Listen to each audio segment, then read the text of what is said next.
بسم الله الرحمن الرحيم.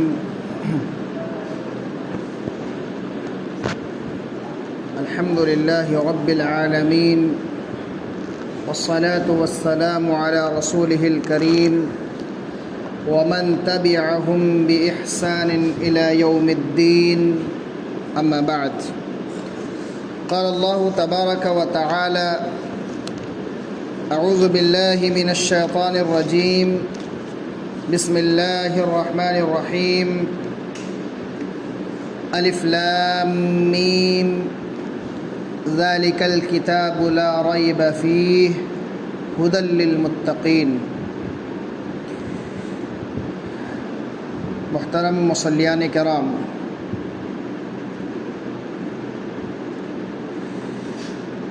اب تک ہم لوگ سورہ فاتحہ کی تفسیر پڑھ رہے تھے. الحمدللہ وہ صورت مکمل ہو چکی ہے. اب قرآن کریم کی دوسری صورت، دوسرا سورہ سورہ بقرہ ہے. انشاءاللہ اس صورت کا آغاز ہوگا. تو اللہ رب العالمین سے ہم دعا کرتے ہیں، الہ العالمین ہمیں کتاب و سنت کے مطابق تفسیر اور تشریح کرنے کی توفیق عطا فرمانا. آمین. سب سے پہلے یہ جان لیں کہ سورۃ البقرہ یہ مدنی صورت ہے. اس صورت میں 286 آیتیں ہیں اور 40 رکوع ہے. قرآن کریم کی یہ سب سے بڑی صورت ہے اور بالترتیب قرآن کا یہ دوسرا سورہ ہے.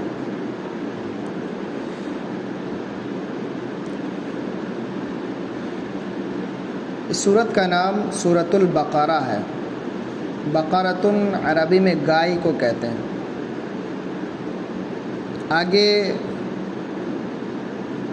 گائے کے تعلق سے باتیں آئیں گی، واقعات آئیں گے، جس کی وجہ سے اس سورت کا نام بقرہ رکھا گیا ہے. شروع کرنے سے پہلے اس سورت کی فضیلت جان لیں کہ اس سورت کی فضیلت کیا ہے. اس سورت کی فضیلت یہ ہے کہ جس گھر میں سورۃ البقرہ کی تلاوت کی جاتی ہے اس گھر میں شیطان داخل نہیں ہوتا ہے. اور مسلم شریف کی حدیث ہے، اللہ کے نبی صلی اللہ علیہ وسلم فرماتے ہیں: لا تجعلوا بیوتکم قبورا. اپنے گھر کو قبرستان مت بنانا، اپنے گھر کو قبرستان نہ بناؤ. فإن البیت الذی تقرأ فیہ سورۃ البقرہ لا يدخلہ الشیطان. جس گھر میں سورہ بقرہ کی تلاوت کی جاتی ہے اس گھر میں شیطان داخل نہیں ہوتا ہے. یہ فضیلت ہے اس سورت کی. تفسیر ابن کثیر کے حوالے سے میں یہ بات آپ لوگوں تک پہنچا رہا ہوں کہ بعض علماء کرام نے کہا ہے کہ اس سورت میں، سورہ بقرہ میں 1000 خبر ہیں، یعنی 1000 خبریں اس سورت میں دی گئی ہیں.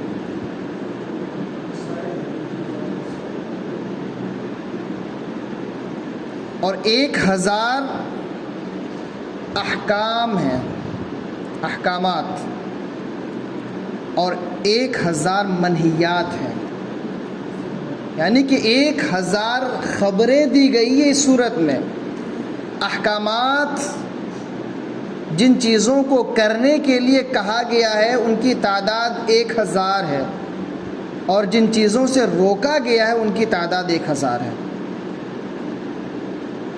اس سے بھی اندازہ لگائیے کہ کتنی بڑی فضیلت کا حامل ہے یہ سورت.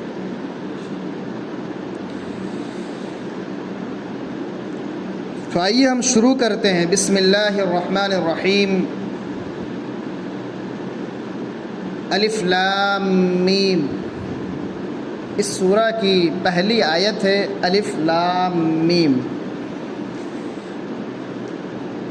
الف لام میم یقیناً یہ ایک حرف نہیں بلکہ 3 حروف ہیں، جیسا کہ حدیث رسول صلی اللہ علیہ وسلم سے ثابت ہے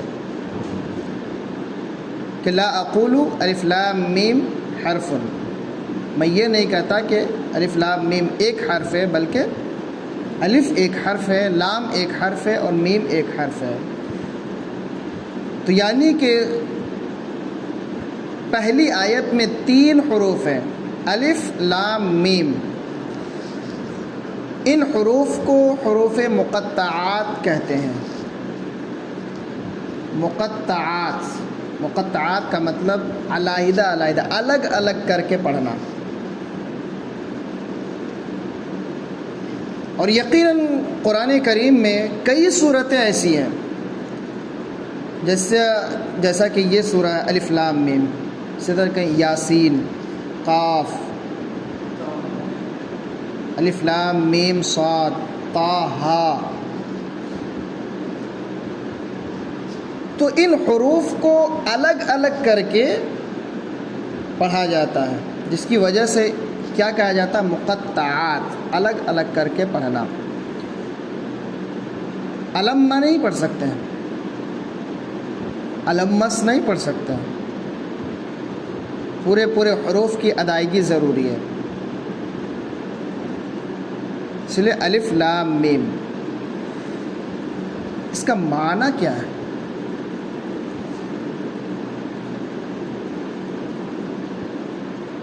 کسی کو بھی نہیں معلوم سوائے اللہ رب العالمین کے. اس کا علم اللہ رب العالمین نے اپنے تک محدود رکھا ہے، کسی کو نہیں بتایا ہے.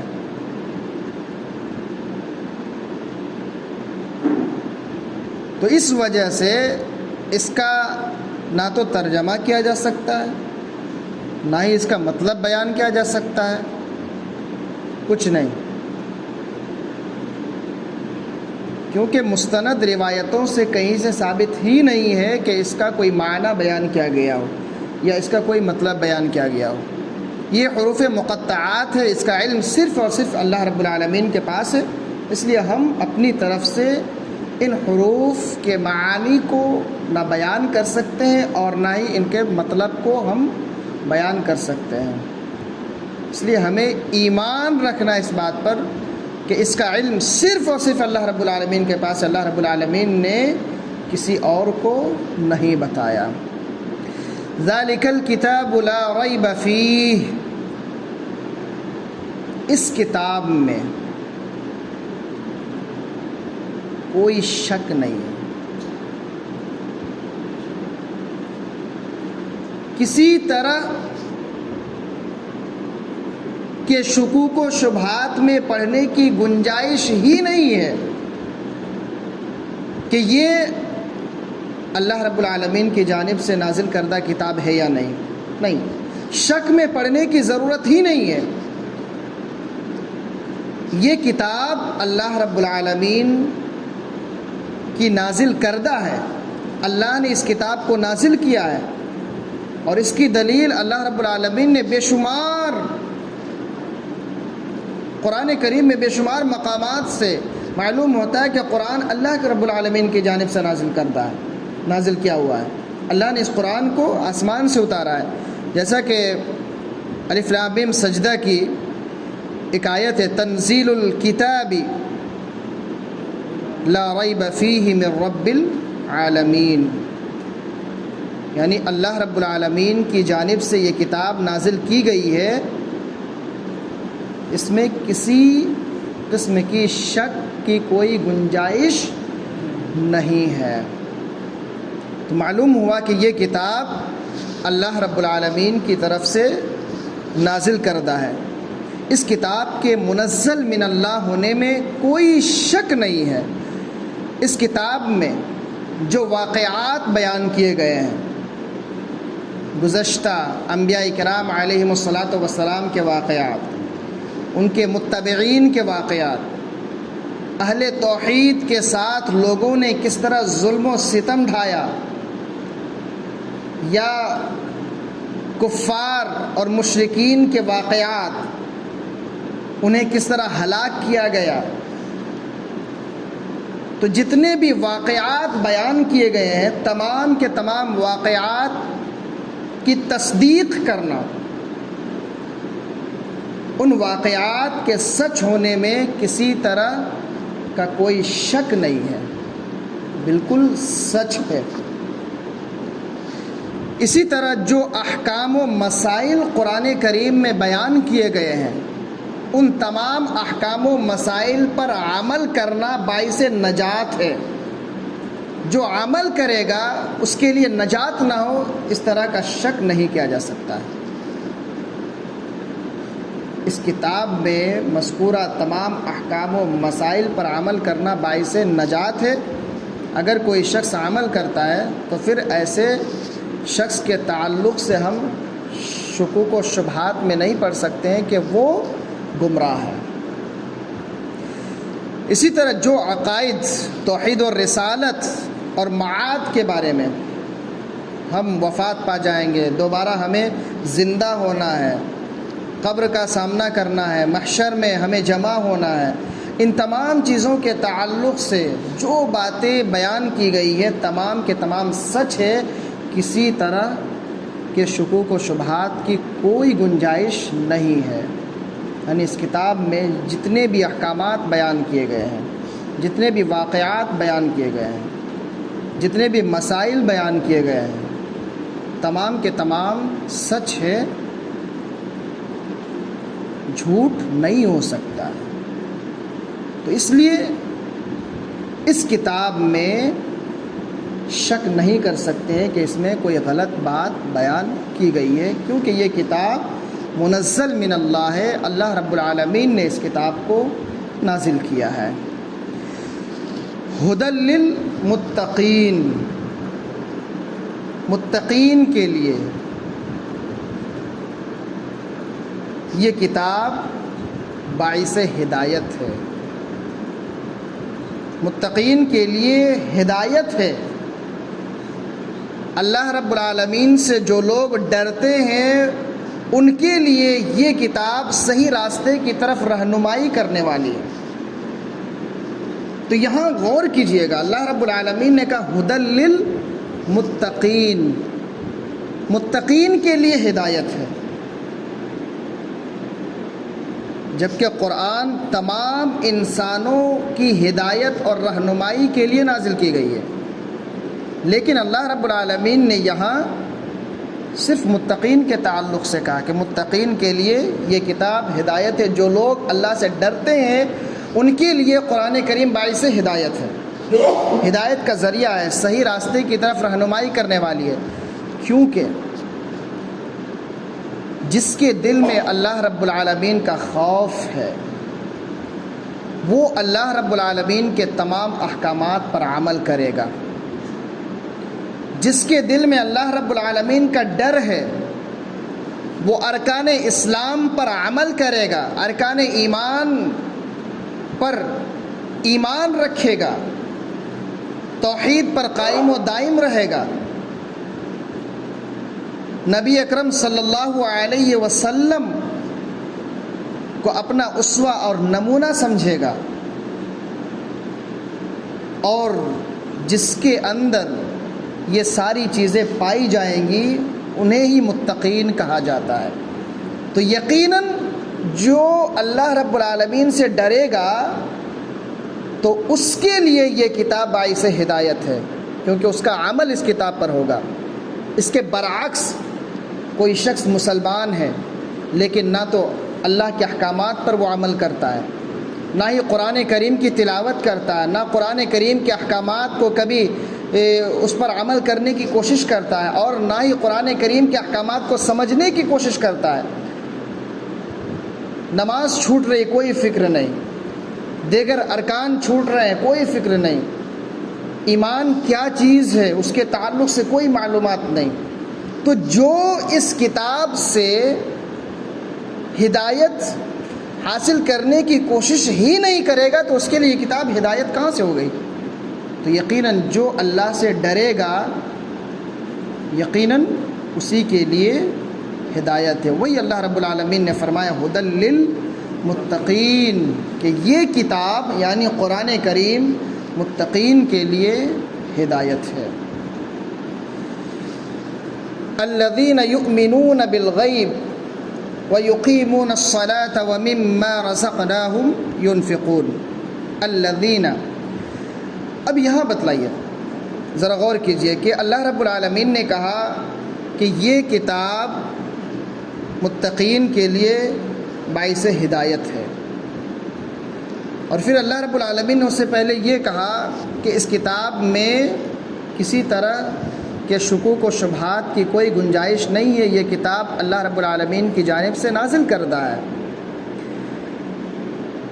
تو متقین کون لوگ ہیں؟ ان کی صفات کیا ہیں؟ کن لوگوں کو ہم متقی کہیں گے؟ متقیوں میں کن لوگوں کا شمار ہوگا؟ آگے اللہ رب العالمین نے ان تمام چیزوں کا جواب دیا، ان تمام سوالات کا جواب دیا ہے، اور ان تمام چیزوں کے تعلق سے کہا الذین یؤمنون بالغیب، جو لوگ یؤمنون ایمان لاتے ہیں، بالغیب غیب پر، جو لوگ غیب پر یعنی غیب کی باتوں پر جو ایمان لاتے ہیں، وَيُقِيمُونَ الصَّلَاةَ، اور جو لوگ نماز قائم کرتے ہیں، وَمِمَّا رَزَقْنَاهُمْ يُنْفِقُونَ، اور اس چیز سے جو چیز ہم نے انہیں دے رکھی ہے یعنی مال، اس سے وہ خرچ کرتے ہیں، یعنی جو کچھ ہم نے انہیں دیا ہے اس سے وہ خرچ کرتے ہیں۔ یہ متقین کی صفات اللہ رب العالمین نے بیان فرمائی کہ غیب پر ایمان رکھنا، نماز کی پابندی کرنا، اور اللہ کے دیے ہوئے مالوں کو اللہ کی راہ میں خرچ کرنا۔ تو یہاں اللہ رب العالمین نے سب سے پہلی صفت جو بتائی، الذین یؤمنون بالغیب، جو لوگ غیب پر ایمان لاتے ہیں، رکھتے ہیں۔ تو غیب پر ایمان لانا، غیب سے مراد کیا کیا ہے؟ امور غیبیات کون کون سی چیزیں؟ اتنا جان لیجئے کہ امور غیبیات یعنی کہ ایسی چیزیں جو ہماری آنکھ انہیں دیکھ نہیں سکتی ہے، نہ ہی ہماری عقل اس کا ادراک کر سکتی ہے، اور نہ ہی ہمارے ذہن میں ان چیزوں کے تعلق سے صحیح معلومات حاصل ہو سکتا ہے۔ ہم ان چیزوں کے تعلق سے کچھ بھی نہیں جانتے ہیں۔ ایسی چیزوں پر ایمان لانا، مثال کے طور پر اللہ رب العالمین کی ذات، اللہ نے اپنے تعلق سے فرمایا، قرآن میں ہے، اللہ دیکھتا بھی ہے، اللہ سنتا بھی ہے، اللہ کے ہاتھ بھی، اللہ کے پیر بھی ہیں، لیکن اللہ سنتا کیسے ہے اس کا علم کسی کو نہیں معلوم۔ اللہ دیکھتا کیسے ہے کسی کو نہیں معلوم، اس کا علم نہیں دیا گیا ہے۔ اسی لیے امام مالک رحمۃ اللہ علیہ سے جب پوچھا گیا تھا استوا کے تعلق سے، یعنی اللہ رب العالمین عرش پہ مستوی ہے، تو پوچھا گیا تھا کہ اللہ رب العالمین عرش پہ مستوی کیسے ہے؟ حدیث میں کہ اللہ آسمان دنیا پہ نازل ہوتا ہے، پھر عروج کرتا ہے۔ اللہ کیسے نازل ہوتا ہے، کیسے چڑھتا ہے؟ انہوں نے کہا تھا کہ الاستواء معلوم والکیف مجہول والایمان به واجب والسوال عنہ بدعہ، کہ استواء یہ معلوم ہے، استواء کے تعلق سے دلیل موجود ہے کہ اللہ عرش پہ مستوی ہے، لیکن کیسے مستوی ہے یہ مجہول ہے، نہیں بتایا گیا ہے، اس پر ایمان لانا واجب ہے اور اس کے متعلق سوال کرنا یہ بدعت ہے، اس کے متعلق سوال کرنا یہ بدعت ہے۔ تو یہ اللہ رب العالمین کی ذات۔ اسی طرح وحی الہی، اللہ رب العالمین حضرت جبرائیل علیہ الصلاۃ والسلام کے ذریعہ انبیاء کرام علیہ الصلاۃ والسلام پر وحی نازل کرتا، اور وحی کی کیفیت کیا ہوتی تھی نہیں معلوم ہے۔ اسی طرح جنت، جہنم، فرشتے، عذاب قبر، تو ان تمام چیزوں کا تعلق غیب سے ہے، جن کو نہ ہم دیکھ سکتے ہیں، جن کے تعلق سے نہ ہم سوچ سکتے ہیں۔ جنت اور جہنم کے تعلق سے حدیث میں کیا ہے کہ اس کی نعمتیں ایسی ہیں کہ آج تک کسی آنکھ نے دیکھا نہیں، نہ کسی کان نے سنا ہے، نہ کسی ذہن میں خیال بھی آ سکتا ہے کہ جنت کی نعمتیں ایسی ہو سکتی، جبکہ اتنی ساری چیزیں بتائی گئی ہیں۔ آج جب ہم قرآن میں پڑھتے ہیں، مثال کے طور پر عنب انگور کو کہتے ہیں، تو یہ کہ جنت میں انگور بھی ملیں گے، تو فوراً ہمارے ذہن میں بات دنیا میں جو انگور پایا جاتا ہے وہ چلا جاتا ہے کہ ہاں جنت کا انگور تو اسی طرح ہو۔ لیکن بتائیے کہ ہم جنت کی نعمت کو دنیا کی نعمت سے کیسے مشابہ؟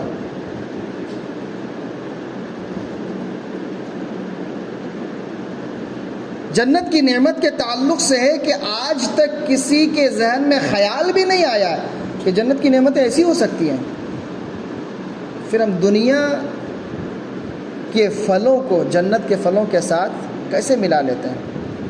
اور اسی میں ہے کہ بہت سارے لوگ کسی تقریر کو جب یوٹیوب وغیرہ میں ڈالتے ہیں تو فرنٹ پہ دیتے ہیں کہ جنت میں انگور، آم، سیب وغیرہ تصویر کے ساتھ دے دیتے ہیں۔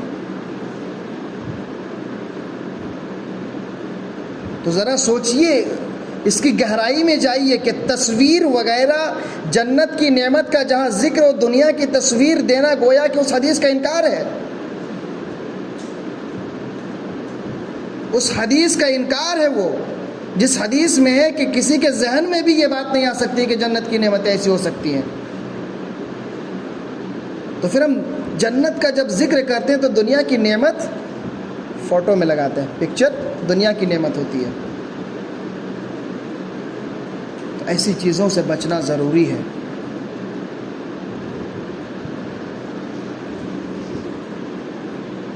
تو متقین کی صفات میں سے ایک صفت یہ بھی ہے کہ وہ غیب پر ایمان لاتے ہیں۔ تو غیب پر ایمان لانا ضروری ہے۔ ہمیں ایمان لانا ہے کہ قبر میں عذاب بھی ہوتا ہے، ہمیں اس بات پر بھی ایمان لانا ہے اللہ کے فرشتے بھی ہیں، اس بات پر بھی ایمان لانا ہے کہ اللہ رب العالمین نے اپنے تعلق سے جن چیزوں کا ذکر کیا ہے وہ ساری چیزیں ہیں، لیکن ان چیزوں کی کیفیت کیسی ہے، اللہ کے ہاتھ، اللہ کے پر، ہم فوراً جب اللہ کا ذکر ہوتا ہے کہ اللہ رب العالمین کی آنکھ ہے تو ہم فوراً انسان کی آنکھ کے ساتھ ملاتے ہیں۔ اللہ سنتا ہے، فوراً انسان کے کان کے ساتھ ہمارے ذہن میں یہ بات آتی ہے۔ اللہ دیکھتا ہے، اللہ نے اپنے قدم کے تعلق سے ذکر کیا، سورہ قاف میں ہے کہ جب اللہ رب العالمین اپنے قدم کو جہنم میں رکھے گا، قدم کا ذکر ہم انسان کے قدموں کے ساتھ اس کو ملاتے ہیں، جبکہ اللہ رب العالمین نے کیا فرمایا قرآن کے اندر؟ لیس کمثلہ شیء، شیء نکیرہ استعمال کیا اللہ رب العالمین نے، قومن، اللہ رب العالمین کسی بھی چیز کے مثل ہے ہی نہیں۔ دنیا میں تو ایک تو خالق اور دوسرا مخلوق، خالق اللہ ہے اور مخلوق، اللہ نے جتنی ساری چیزوں کو پیدا کیا وہ مخلوق ہے، تو اللہ نے کہا لیس کمثلہ شیء، اللہ کسی بھی چیز کے مشابہ نہیں ہے، پھر ہم انسان کے مشابہ اللہ